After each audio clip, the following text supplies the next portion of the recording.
Hey guys, just a quick flip-flop production today off the back of mine and Wood and Nickel's latest release. If you haven't watched volume 4 of our podcast, We're All Going to the World's Fair, then I recommend you check it out. We look into the darker side of the Tartarian hypothesis, or the Tartarian psyop, and discuss its globalist, technocratic, and Marxist undertones. We also discuss why the activity into investigating hidden history should not be called Tartaria. I want to quickly add one more reason today that I forgot to mention in the podcast.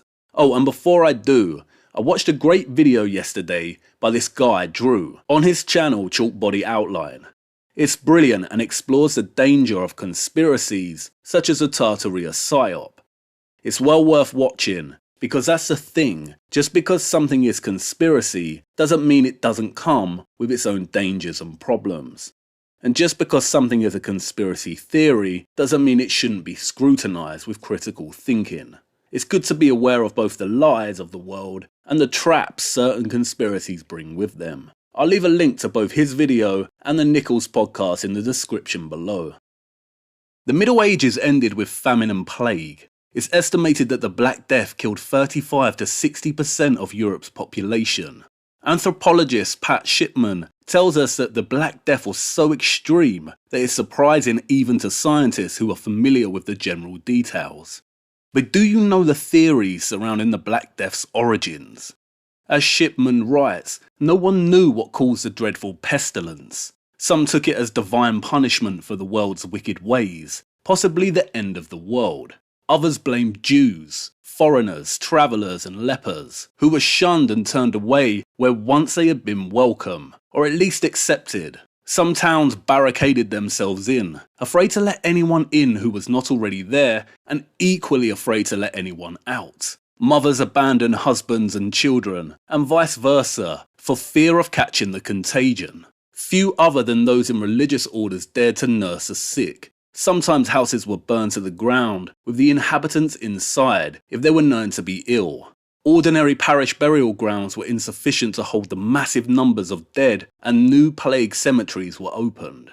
With hindsight, the pandemic can be traced to the Mongol Empire, which in addition to conquering with its vast army enormous areas of Asia, opened and ensured the safety of the Silk Road for trade. Just like our trains and railways, the opening of the Silk Road under the Mongol Empire allowed relatively rapid and long-distance exchange between the East and the West in the form of people, trade and disease. As he concludes, in medieval times, where the Mongol army went, so went the plague. In the Middle Ages, Tartary, or Tartaria, was a blanket term used by Europeans to describe this vast region of Central Asia, including Mongolia. Wikipedia reiterates contemporary medieval theories as to the origins of the Black Death. Many thought it a punishment by God, that they were in the end times. They suspected the Jews were poisoning the wells. Other groups such as friars and Romani were also blamed. Recent theories on the origin of the Black Death are 1. That it was caused by the bacterial bubonic plague, transmitted by black rats that were introduced from Asia to Europe via trade on the Silk Road. And 2. That the European outbreak began in Crimea with an act of biological warfare. This second point argues that there is evidence that the Tartars, or Mongols, deliberately spread it as a bioweapon by throwing infected corpses into European territory during the siege of Kaffa. Plague is the original biological weapon. In 1347, the Tartars, laying siege to the Genoese-controlled Black Sea port of Kaffa, hurled the bodies of their plague victims over the city walls. When infected Genoese sailors returned to Italy, the Black Death killed 1/3 of Europe's population between 1347 and 1351. In his paper on the NIH website, Mark Wheelis concludes that the biological warfare theory is plausible. In this paper, he quotes a medieval account by Gabriel de Mussy, who writes, "O God, see how the heathen Tartar races, pouring together from all sides, suddenly invested the city of Kaffa and besieged the trapped Christians there for almost 3 years. There, hemmed in by an immense army, they could hardly draw breath, although food could be shipped in, which offered them some hope. But behold, the whole army was affected by a disease which overran the Tartars and killed thousands upon thousands every day. The dying Tartars, stunned and stupefied by the immensity of the disaster brought about by the disease, and realizing that they had no hope of escape, lost interest in the siege. But they ordered corpses to be placed by catapults and lobbed into the city in the hope that the intolerable stench would kill everyone inside. Now, I'm not saying that any of these origin theories are true or correct. I wasn't alive during the Middle Ages, so I don't know. But I'd like you to consider the parallels with the end of the Middle Ages and our current day. We have a pandemic called COVID that has its origins in Asia and has spread via travel and trade, just like the Black Death supposedly did when the Mongols opened up the Silk Road.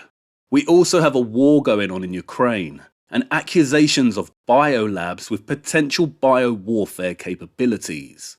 Just like we have the theory of bio-warfare in Crimea by the Tartars during the Middle Ages. Again, I'm not saying that these are true or false. I'm not saying germ or terrain. All I'm doing is just pointing out parallels. Perhaps history is repeating itself. Perhaps a geopolitical playbook is being played once again. Or perhaps they're just arbitrary patterns. But either way, given these parallels, don't you think it's a little weird that a conspiracy that reclassifies all European, and by extension American, historical architecture as Tartarian has been allowed to grow and multiply over all of the internet?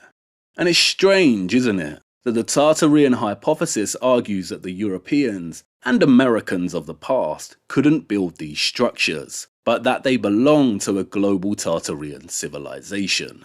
Calling medieval European cathedrals Tartarian is not only historically inaccurate and incorrect, but don't you think it's also a little messed up, considering the official narrative tells us that the plague, which would have killed many of those that did actually build the cathedrals, came from Tartaria?